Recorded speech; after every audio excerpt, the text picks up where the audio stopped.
di situ ada tempat duduk. Nah, itu di situ ternyata yang duduk di situ itu makhluk jin tersebut sing tak ajak komunikasi. Nah, itu sebelum saya bisa komunikasi di situ memang saya diserang bertubi-tubi, banyak serangan-serangan masuk ke saya. Di situ memang banyak makhluk gaib. Saya diserang dari samping, dari belakang, tapi memang berkat Tuhan yang Maha Kuasa saya bisa. Assalamualaikum warahmatullahi wabarakatuh. Kembali lagi di channel Lintang Misteri dengan saya Gus Midin. Bagi teman-teman Lintang Misteri yang saya muliakan, semoga kalian sehat selalu, meraih rezeki dan panjang umur dimanapun kalian berada, dari Sabang sampai Merauke. Semoga sehat walafiat, rezekinya selalu barokah, amin ya rabbal alamin. Nah, kali ini Lintang Misteri sudah ada narasumber yang kemarin ini tamu spesial nih. Alhamdulillah selalu hadir di studio Lintang Misteri, namanya Mas Joko Madurasa.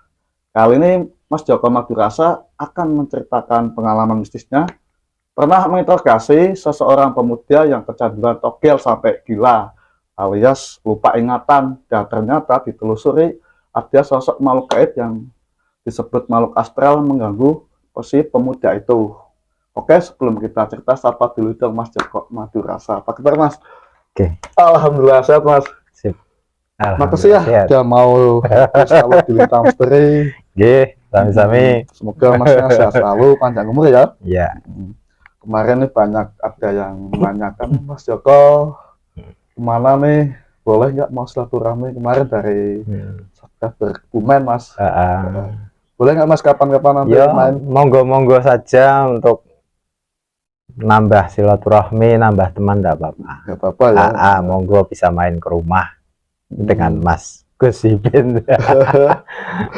Ya, sampai nggak enak masalah beliau itu minta nomornya, jadi aku nggak mau nyebarin nomor WhatsApp narasumber, jadi takutnya nanti salah gunakan Mas. Iya, monggo main aja ke rumah, enggak apa-apa, terbuka bagi siapa saja, nambah silaturahmi, nambah teman, nambah sahabat, biar bisa panjang umur. Oke. Ya, teman-teman jangan sampai terjerumus masalah pesugihan ya Mas. Oke.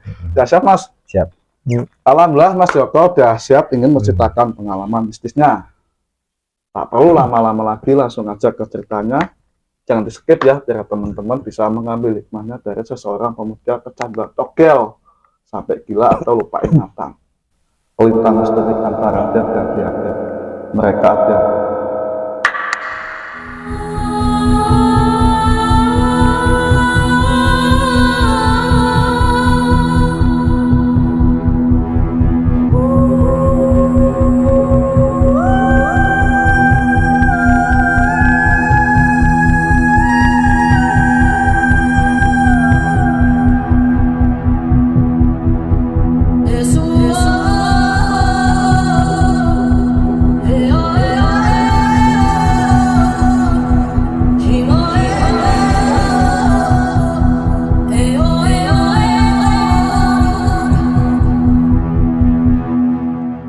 Mas, awal ceritanya gimana nih kok ada seorang kecanduan togel ya? Awal ceritanya itu ya seperti biasa Mas, aku itu senangnya jalan-jalan dari temen ke rumah temen karena ada waktu luang kan. Ya bersepeda sana kemari, nah aku pokoknya menghibur diri. Daripada di rumah pas hari libur nggak ada kegiatan, menghibur diri main ke rumah temen, nambah silaturahmi, nambah temen, ya sambil jalan-jalan lah istilahnya. Nah itu saya jalan-jalan itu di rumah teman saya di daerah Kuripan. Itu saya ke rumahnya itu jam pagi lah, pagi-pagi, yo nggak terlalu pagi tapi sinar matahari udah terbit, berarti kan udah siang, sekitar jam 9 ke atas. Itu saya mampir ke rumahnya pas saya libur. Dilalah saya kepanggih dengan teman saya itu, ketemu di rumah juga. Terus di sana ya biasa ngobrol ngalor ngidul, nggak tentu arah kan, ngobrolnya biasa nggak tentu arah, ngobrol seanane. Lah itu di sebelahnya rumah teman saya itu istilahnya ibunya itu kalau kesah, saya istilahnya ngobrol sama teman saya itu, tetangganya itu keluar ikut ngobrol ibunya itu. Kalau saya kan lesehan di bawah, ibunya ya duduk di itu apa, di bah itu sih ya. Kalau kesannya itu, mas anaknya saya itu sekarang wis ora inget maneng karo aku. Istilahnya Lupa. ibunya ya nggak inget, adiknya ya nggak inget, rumahnya sendiri ya nggak inget, pekerjaannya ya nggak inget. Lah terus saya nyambung, lah awal mulanya ki piye bu, kok iso kelalen kabeh, ndak inget semua. Oke. AWTG awal mulanya itu sering tumbas nomor togel, bukan sih boomingnya sebelum corona kan, togel rame nih pok sih mas. Wah pokoknya sapor itu sering beli nomor togel tiap malam. Lah pas kebetulan dia beli yang keberapa kalinya, dia dapat uang yo jutaan lah, 10 jutaan lebih lah gampangannya, ditumbaske motor Shogun warna biru 1, motor Smash hitam pleret oranye pleret putih, itu sih Smash, motor Smash 1, yang lain buat happy uangnya Banyak kan? wah. Nah, terus dia sering tumbas nomor togel lagi tapi nggak pernah dapat. Nah, terus kata ibu kalau malam ya jam-jam tertentu dia keluar rumah, tapi ditanya nggak ngaku kemana, nggak ngaku, pokoknya sering pergi kemana. Terus akhirnya habis beli nomor togel pulang ke rumah kok grumet kok apa bahasanya, Ngomong sendiri. bicara sendiri nggak tentu arah, wes pokoknya kayak ada temannya di sampingnya. Terus habis itu karena ibunya udah cerita seperti itu, akhirnya aku silaturahmi pengen lihat si masnya itu. Terus tak telusuri, saya tak ajak komunikasi, tapi memang benar masnya itu komunikasinya nggak tentu arah. Jadi yang saya ajak bicara itu bukan masnya itu, tapi makhluk gaib yang nyurupi masnya mengganggu. Berarti di dalam tubuhnya si pemuda ini ada sosok makhluk gaib, mas? Ada. Akhirnya saya ajak komunikasi, terus saya tanya asal mulanya dari mana. Itu ternyata dari Batang, daerah Kasepuhan. Itu saya datangi ke sana. Saya belum tahu itu makomnya siapa. Saya datang ke sana. Pertama saya datang ke sana itu siang hari.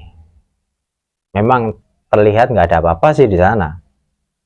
Saya juga melihat nggak ada makom tertua atau apa, karena saya nggak istilah apa, nggak tak lihat satu persatu kan. Iya. Terus saya datang lagi pas malam hari jam setengah tiga malam. Sendiri, mas? Sendiri ke sana. Itu pas tanggal berapa? Tanggal 1, tanggal 2, tanggal 3 lah. Jawa itu bulan selirit kayak alis kayak Padang Jimbrang. Itu setengah 3 malam. Terus saya ke sana, memang saya ingin menelusuri benar nggak sih dari sini. Terus saya memang melihat di situ ada istana gaib. Di situ juga ada penunggunya. Ternyata di situ makomnya Raden Mas Martodipuro tahun 1945 kalau nggak salah. Itu saya di situ, itu saya akhirnya ketemu dengan penunggu yang ada di situ.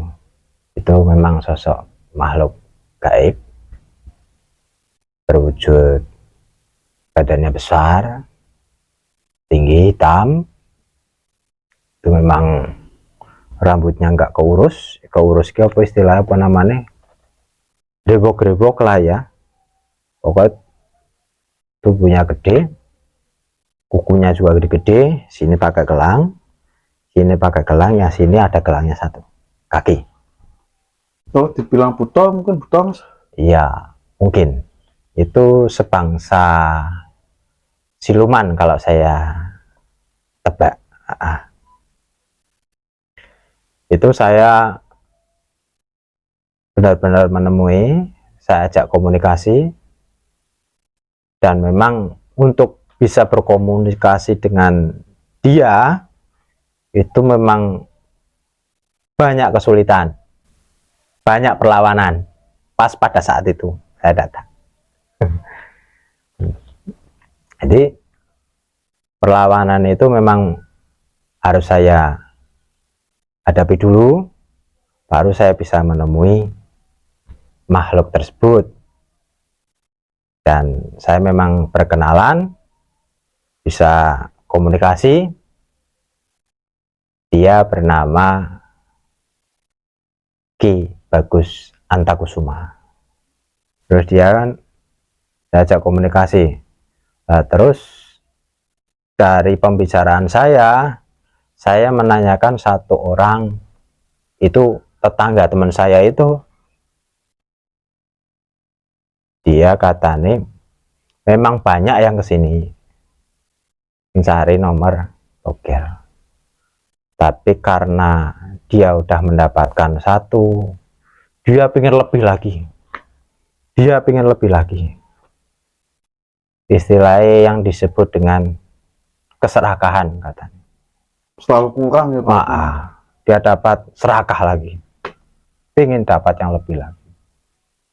Nah, mungkin karena makhluk-makhluk gaib tersebut mintanya kan aneh-aneh sih, minta apa, minta sajen, minta itu dan sebagainya. Mungkin dia nggak menuruti, ada minta tidak diuruti. Akhirnya karang di situ memang tempat angker, tempat banyak penghuni makhluk gaib.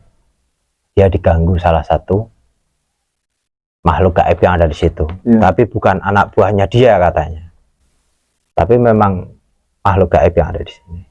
Itu memang tempat paling angker di situ.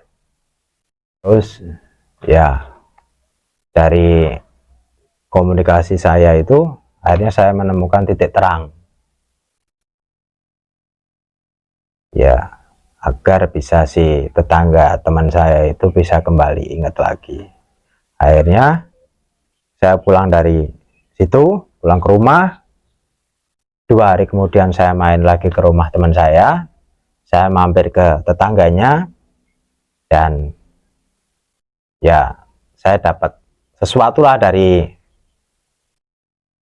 penunggu yang ada di sana, biar orang ini bisa kembali pulih. Akhirnya saya kasih sesuatu, pelan-pelan dia mulai ingat dengan ibunya, pelan-pelan dia mulai ingat dengan adiknya, dan akhirnya pelan-pelan yo bisa mengingat masa lalu nih.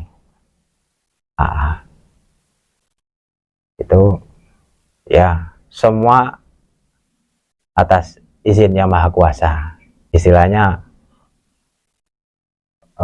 masnya itu bisa kembali ingat dengan yang di sinilah, normal. Normal lagi, dan sekarang ya jualan biasa, jualan dagang, tapi memang hal-hal sing istilah berkaitan dengan itu nama tadi yang bisa mengganggu dirinya itu akhirnya dia tinggalkan. Gangguan itu kan bermacam-macam, tidak hanya psikologis tapi dunia gaib juga bisa mengganggu. Akhirnya bisa kembali pulih lagi, bisa normal dan bisa komunikasi lagi dengan ibunya. Itu Mas, itu di daerah Kasepuhan Batang. Pemuda itu umurnya berapa Mas? Itu berarti lulus SMA 4 tahun lah, udah lulus SMA 4 tahun pas waktu itu. Kalau sekarang mungkin umurnya sekitar 27 30-an kalau sekarang. Terus Masa bisa komunikasi pas di dalam tubuh si pemuda ini ya? Ini berarti sosoknya apa Mas yang masuk dalam itu? Ya sejenis jin. Kok bisa sampai lupa ingatan ya? Itu karena istilahnya tubuhnya itu dipinjam.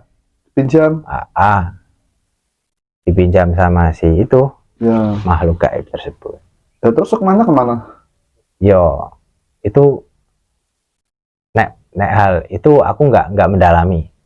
Yang jelas tubuhnya itu dipinjam itu dan dikunci istilahnya. Dikunci sama makhluk tersebut agar nggak bisa berbuat sesuatu di dalam tubuhnya sendiri. Berarti kesalahan dari pemuda ini sampai diganggu sampai lupa ingatan ini cuma nggak pakai sajen itu? Ya nggak menuruti kemauan si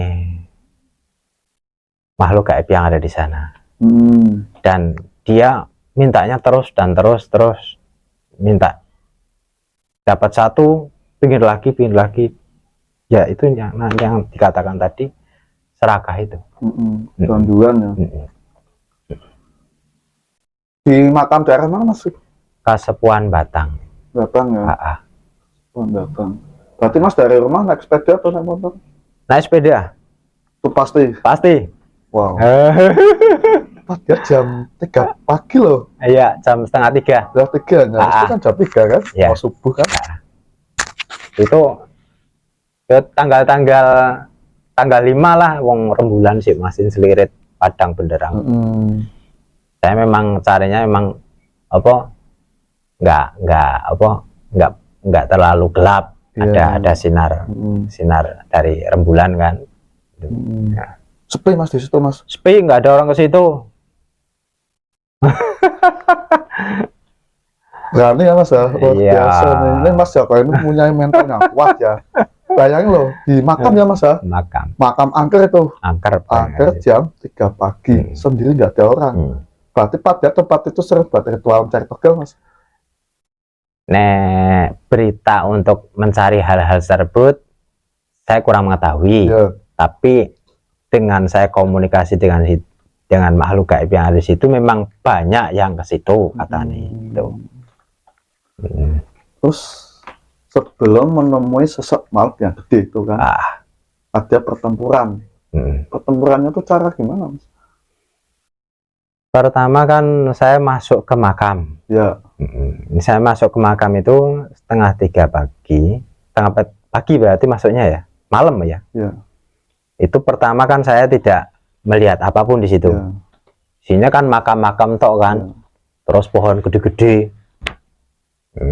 Itu saya nggak melihat di situ ada hal-hal gaib atau angker, saya kan nggak tahu. Terus saya telusuri, pertama saya arah ke masuk makam, lurus tapi nggak ada apa-apa. Terus saya belok ke sini, belok ke kiri, baru saya mulai merasakan ada pagar gaib. Jadi saya masuk ke situ sulit sekali. Berarti ini pertanda. Saya dalam hati saya ini pertanda berarti yang sebelah sini ada sesuatu hal gaib. Nah, itu mulai saya masuk, tapi dengan saya masuk ke situ ada serangan-serangan gaib dari dalam. Pertama itu saya merasakan badan saya itu berat. Jadi saya itu seperti ada yang di belakang saya gendong. Wah, ini saya berat sekali. Pertama kalinya. Pertama kan saya begitu masuk ada pagar gaib, saya nggak bisa masuk sana. Terus itu perlawanan pertama itu gendong itu. Ini pundak saya kok berat banget toh. Mau jalan aja nggak bisa. Ini ada apa? Perasaan saya gitu. Terus saya diam sebentar, ya saya baca doa. Saya doa. Terus saya lihat ke pundak saya ini, ternyata ada yang kerangkul seperti ini. Ada tangan gede. Dirangkul. Ternyata. Tapi kakinya ada di atas ini. Makanya saya terlihat berat. Kok bisa ya? Itu saya melihat, makanya saya jalan kok berat banget. Tuh. Nah, terus tangan saya hanya saya tempelkan di sini. Itu lambat laun itu tangan itu lepas sendiri. Itu lepas. Nah, pas saya mulai bisa jalan lagi. Nah, mulai jalan lagi itu saya dengar ada suara daun dari berarti sisi kanan, krosak gitu loh suaranya. Itu mantul ke arah saya, tapi saya nggak lihat daun, nggak lihat apa-apa, emang dengar suaranya tok, mantul ke arah saya seperti didorong dari depan. Saya ya jatuh ke belakang, tapi saya nggak melihat apa-apa. Saya nggak melihat ada yang mendorong saya nggak lihat. Terus saya duduk, saya konsentrasi lagi, terus saya bangun lagi, berdiri, jalan lagi, saya dengar suara itu lagi, tapi sekarang saya sudah lihat wujudnya. Itu wujudnya seperti ya apa ya, ya seperti kerbau itulah, kerbau gede, besar, itu datang ke arah saya, mau nabrak saya. Itu tapi sebelum nabrak saya kan udah lihat. Akhirnya saya berhenti lagi, konsentrasi lagi. Konsentrasi biar dia nggak nabrak saya lagi. Itu begitu sampai dia di depan saya, dia sudah nggak ada, udah hilang. Jadi saya sudah nggak terjatuh lagi ke belakang. Ya. Akhirnya saya bisa jalan lagi. Nah, itu sebelum mendekati kayu besar, itu di situ ada pohon besar, memang pohon jati kalau nggak salah. Itu di situ ada ya, ada apa ya istilahnya ya, seperti kalau dibilang itu, kalau di Bali itu kan ada apa, di sini ada, di ganggang itu apa namanya, gapuro. Di sini ada gapuro, di situ ada tempat duduk. Nah, itu di situ ternyata yang duduk di situ itu makhluk jin tersebut sing tak ajak komunikasi. Nah, itu sebelum saya bisa komunikasi di situ, memang saya diserang bertubi-tubi, banyak serangan-serangan masuk ke saya. Di situ memang banyak makhluk gaib. Saya diserang dari samping, dari belakang, tapi memang berkat Tuhan Yang Maha Kuasa saya bisa menghindari itu semua. Akhirnya saya bisa masuk, bisa komunikasi dengan makhluk tersebut. Komunikasinya cara ngobrol kayak gini, Mas? Awal mulanya tidak ngobrol seperti kita. Saya ngobrolnya dari hati ke hati. Saya nggak lewat komunikasi bicara seperti kita, enggak. Tapi saya hanya dari hati ngobrol dengan dia. Tapi dia mengucapkan sesuatu, saya mengucapkan sesuatu. Oh iya. Itu yang nyerang bangsa mereka itu anak buahnya si makhluk itu mungkin? Yang saya dapat informasi itu penunggu yang ada di sana, bukan anak buahnya. Dia punya anak buah sendiri tapi tidak bertempat di situ malahan. Oh. Nah, Berarti ada pagar gaib nih. Ada ada desa gaib atau istana mas, di situ masuk ada pagar gaib nih. Iya, itu bukan pagar, tapi memang kalau masuk ke situ berarti dunia gaib, dunia makhluk gaib. Oh. Alam mereka. Alam mereka. Itu begitu saya masuk memang ada seperti tembok, saya nggak bisa masuk. Awal mulanya seperti itu. Dan suasananya seperti apa mas pas waktu masuk ke situ? Itu cuma ada gapura tapi model zaman dulu itu sih gapura, sini gapura, sini apa? Tangga tapi seperti batu, sini tempat duduk luas seperti pendopo itu luas tapi tidak ada atapnya, cuma pohon-pohon gede tok, itu seperti itu. Ya kalau disebut katanya mereka itu istana mereka. Ada sebangsa pocong, kuntilanak, genderuwo ada mas? Nggak ada. Saya lihat cuma hal-hal seperti itu tok. Tapi kebanyakan mereka adalah makhluk siluman. Istilahnya bisa malih rupa. Kalau siluman itu bisa malih rupa. Situ tuh terkenal mas tempat makam situ? Nggak ada yang tahu kita paling yo orang-orang situ sendiri yang tahu. Tapi kalau terkenal enggak, wong itu bukan makom wali, bukan. Dari pemukiman warga coba mas? Kalau warga cuma yo sini rumah-rumah warga, ini tembok panjang tapi kelihatan sepi, di situ nggak ada yang main, ke situ nggak ada, sepi. Dan juga ada pohon-pohon besar. Ya, saya juga pernah suatu ketika saya bareng sama teman saya datang ke sana. Tapi siang hari ke sana lagi karena teman saya pengen tahu sih tempatnya, saya ajak sana. Tapi siang hari. Terus pasnya dikasih sesuatu untuk menyembuhkan si pemuda ini sama makhluk itu ya? Iya. Itu sesuatu itu apa mas? Sesuatu itu ya seperti apa ya? Sandi lah. Oh sandi, kode. Sandi, tapi nggak bisa saya omongkan di sini karena suatu hal rahasia dari mereka. Itu hanya untuk si itu masnya itu tadi toh. Selain togel ada juga pernah melakukan pesugihan di situ mas? Yang saya korek informasinya hanya togel atau itu.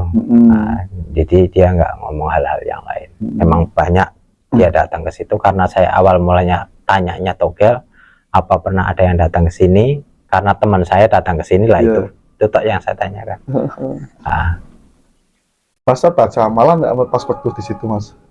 Saya di situ pas baca amalan itu ketika saya diserang makhluk-makhluk kayak gitu. Tapi si kakek almarhum ya ada mas pas waktu itu mas? Nggak ada. Nggak. Berarti masa sudah ada anugerah kekuatan ilmu dari Allah SWT mas? Itu berkat ya izin dari Tuhan Yang Maha Kuasa. Alhamdulillah. Selain di makam situ dan interogasi si pemuda ini, ada cerita lagi mas apa yang lain gitu? Masih banyak sekali bisa saya ceritakan, tapi mungkin di lain waktu dan kesempatan. Tapi si orang tua korban senang mas pas waktu kedatangan jenengan tuh? Itu malah datang ke rumah saya. Oh malah datang. Nah, kalau udah sebulan lah baru datang ke rumah saya, bawa beras, bawa gula pasir. Karena saking bombongnya katanya, padahal saya kan nggak minta apa-apa. Ya udah Bu, nggak usah repot-repot Bu, kalau Ibu mau silaturahmi ya monggo datang aja ke sini. Jadi sekarang tiap Idul Fitri dia datang ke rumah. Mesti kasih bingkisan itu tanda terima kasih. Iya, itu saya nggak bisa ngomongin lah, tapi yang jelas mereka itu emang hadiah dari mereka, ya monggo saja. Tapi keluarga tahu mas kalau mas itu sering masuk alam gaib? Enggak, saya nggak pernah cerita. Oh, cerita. nggak benar cerita. Jadi ya teman-teman Lintang Misteri ini juga ada temennya Mas Joko ya. Ya, Namanya siapa itu Mas? tanya sendiri Mas? aja. Namanya siapa? Jadi ketawa dia. Nanti kapan-kapan podcast ya Mas ya. Oke. Alhamdulillah cerita dari Mas Joko tentang makhluk gaib yang sering dimintai, togel dan juga indahnya si pemuda ini sampai gila lupa ingatan semua ya Mas. Karena gangguan dari makhluk gaib, ya yang jelas memang keserakahan itu tidak berbuah baik. Iya. Nah, jadi intinya keserakahan itu jangan di istilah apa ya? Ya serakah itu enggak baik lah pokoknya gitu. Iya. Nah, Inilah cerita dari Mas Joko Madurasa, semoga bisa diambil hikmahnya, diambil pelajaran kita semua ya. Jadi bagi teman-teman Lintang Misteri jangan sampai kita kegilaan masalah angka togel. Jadi kalau teman-teman Lintang Misteri yang nonton, yang masih suka beli togel boleh, tapi jangan sampai kecanduan seperti pemuda ini ya Mas. ya. Barangkali ada pesan nih Mas buat teman-teman Lintang Misteri biar bisa mengambil hikmahnya dari seseorang pemuda ini ya sampai gila ya. Ya, yang pertama memang makhluk-makhluk gaib itu kalau di apa ya istilahnya dijunjung tinggi, dia mintanya yang anak-anak. Kalau dia nggak dituruti ya itu ada hal dampak negatifnya bagi si pemuja itu. Terus ya yang kedua, serakah memang ya dampak negatifnya juga ada. Iya, hal-hal yang tidak baik ya lebih baik dihindari Dari gitu aja ya nggak kena indasnya ya Mas. ya. Iya. Semoga bisa diambil positifnya, tinggalkan negatifnya. Makhluk gaib, angka togel, pesugihan itu semua ada, tapi kita tidak boleh sampai terjumus dari masalah dunia hitam ya, alias dari makhluk-makhluk gaib. Jadi kalau kita mau minta sesuatu itu sama Allah Subhanahu wa Ta'ala, tapi jangan minta togel sama Allah, jangan ya Mas. Itu perbuatan yang sangat benci sama Allah, itu perbuatan haram, 100% haram dan bisa tidak menjadi keberkahan.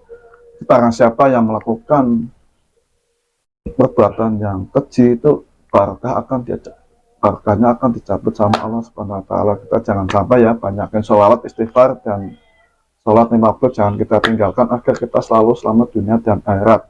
Kekuatan sebesar apapun tidak ada yang bisa melebihi kekuatan Allah Subhanahu wa Ta'ala. Dan sampai sini Lintang Misteri pamit. Bila ada salah kata dengan saya Gus Midin dan Mas Joko, mohon dimaafkan.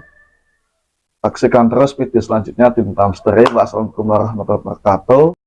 Antara hati dan hati mereka ada. Makasih Mas. Oke, sami-sami.